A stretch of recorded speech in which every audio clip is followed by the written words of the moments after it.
Dominar a psicologia social para as provas acadêmicas pode até parecer um bicho de sete cabeças no início, não é verdade?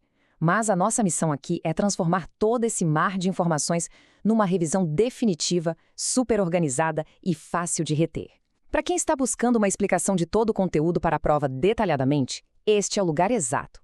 A ideia é ir direto aos pilares centrais e garantir que todos esses conceitos fiquem gravados na memória. Vamos lá? O nosso roteiro de hoje está dividido em 6 partes essenciais. A gente vai passar pelas definições e pioneiros históricos, depois mergulhar nas atitudes e dinâmicas de grupo e fechar com aqueles experimentos clássicos imperdíveis e o impacto das culturas contemporâneas. É o pacote completo. Começando pela seção 1, Fundamentos da Psicologia Social. Hora de entender a base que sustenta toda essa área de estudo.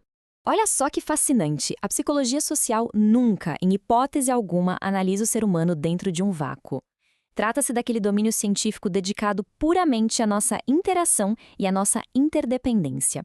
O grande segredo aqui é entender que os nossos comportamentos, os nossos sentimentos e pensamentos estão sendo modulados o tempo todo pela presença de outras pessoas e o mais louco disso tudo, essa presença pode ser real, pode ser imaginada ou até mesmo implicitamente assumida pela nossa mente. É exatamente por isso que a gente depende tanto do convívio. Ser social não é um hobby ou uma simples escolha, é biologia pura, uma necessidade absoluta de sobrevivência desde que a gente nasce. E como essa influência toda acontece na prática? Através da linguagem. As palavras são as ferramentas principais para absorver os valores da cultura e moldar a visão de mundo de qualquer pessoa. E assim chegamos à seção 2, Pioneiros e Evolução Histórica. Como será que essa disciplina saiu da filosofia e virou uma ciência de fato? A linha do tempo dessa área é incrível. Lá atrás, em 1776, Herbert ainda chamava a psicologia de uma ciência limite. O cenário começa a esquentar mesmo com o Le Bon em 1895, trazendo aquela ideia super controversa da mente coletiva, dizendo que a gente perde a individualidade no meio da multidão. Mas o primeiríssimo marco experimental veio em 1898, quando o Triplett descobriu a facilitação social, mostrando como o nosso desempenho muda só por ter alguém assistindo. Tudo isso culminou num debate gigantesco em 1908. De um lado, McDougall focando nos instintos, do outro, Ross defendendo com unhas e dentes o contexto sociocultural. Passando agora para a nossa terceira seção, Atitudes e Consistência Cognitiva. Vamos dar um zoom na mecânica da mente humana. E aqui surge aquela pergunta metodológica clássica que deu dor de cabeça aos pesquisadores por décadas. Como é possível medir cientificamente algo tão subjetivo quanto um sentimento? A resposta de ouro para essa charada foi o conceito de atitude, que é basicamente a nossa predisposição mental de reagir contra ou a favor de alguma coisa.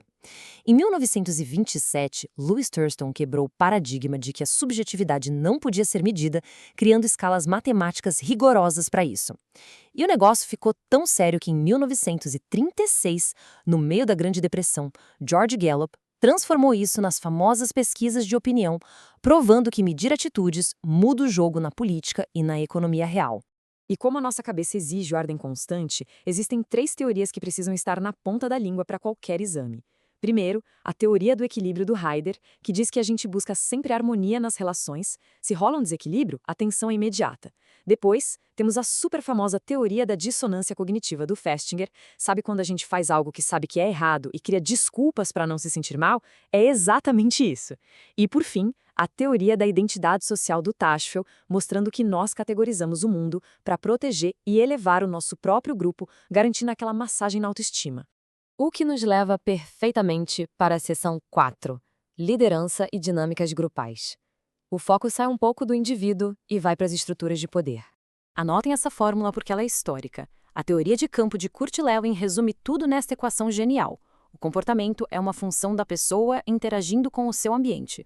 Ou seja, ninguém age do nada. A gente está sempre navegando por um espaço vital cheio de forças que nos empurram ou nos freiam.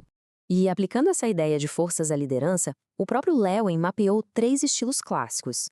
Temos a liderança autocrática, onde o chefe centraliza absolutamente tudo. Temos a permissiva, que é aquele famoso deixa a vida me levar e geralmente acaba em caos total. E o ponto mais importante para levar para a prova, a liderança democrática. Ao incentivar a participação, esse é o estilo que sistematicamente gera mais união, satisfação e eficácia em qualquer grupo.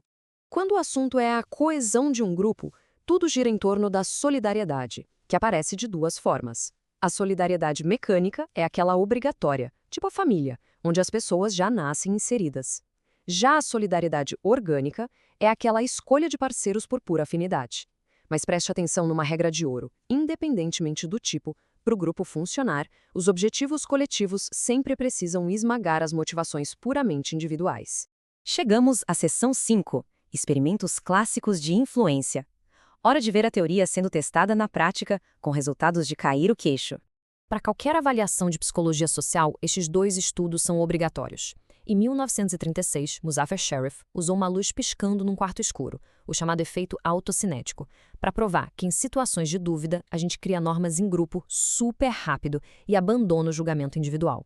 Depois, em 1943, o Theodore Newcomb foi até o Bennington College e mostrou que os novos alunos realmente mudavam de visão política para se adequar. E não era só fingimento, não. Eles literalmente internalizavam as novas crenças para se identificar com a galera. Isso abre nossos olhos para um detalhe fundamental da aprendizagem humana. Aprender não é só um processo robótico de reforço e punição. É o histórico do grupo que define o que uma coisa realmente significa. Um sorriso na firma ou o valor que uma sociedade dá ao dinheiro não tem um peso universal. Tudo depende absurdamente de como aquele grupo específico construiu as suas regras ao longo do tempo. E para fechar com chave de ouro, seção 6, cultura e abordagens contemporâneas. Vamos olhar para o mapa mundi.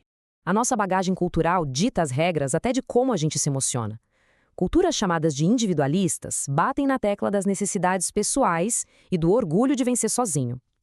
Por outro lado, as culturas coletivistas moldam a mente para buscar sempre a harmonia do grupo. Em lugares assim, a verdadeira felicidade não é chegar no topo sozinho, mas ver a família e a comunidade inteira subindo o degrau junto, colocando o bem-estar social muito acima do eu. E é genial notar como o próprio foco das pesquisas muda de acordo com o CEP. Na América do Norte, a tradição é investigar a cognição e as atitudes do indivíduo. Na Europa, o pessoal gosta de estudar as identidades e como os grupos interagem. Aqui na América Latina, a história pediu um foco pesado em conflitos políticos e na superação de explorações reais. O Brasil, especificamente, tem uma marca muito forte de psicologia aplicada para resolver problemas imediatos: exclusão, pobreza e as violências do dia a dia. É a ciência respondendo à realidade local. E foram essas demandas gigantes que fizeram surgir duas abordagens contemporâneas cruciais. De um lado, a psicologia social crítica, que atua lá na base teórica, questionando o tempo todo as grandes estruturas de opressão do mundo. Do outro lado, de botinas sujas de terra, está a psicologia social comunitária.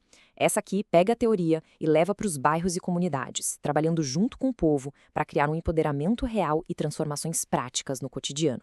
Para encerrar nossa imersão de hoje, fica aqui uma provocação gigante para a gente pensar. Se precisa de um grupo é questão de sobrevivência, se a cultura dita até o que a gente sente, e se o nosso comportamento é influenciado até por pessoas imaginárias. Até que ponto aquele livre-arbítrio que a gente jura que tem nas nossas pequenas escolhas diárias é realmente nosso? É o tipo de pergunta que faz muito mais do que preparar a gente para uma prova. Ela vira a nossa visão de mundo de cabeça para baixo. Um grande abraço a quem acompanhou, bons estudos e até a próxima!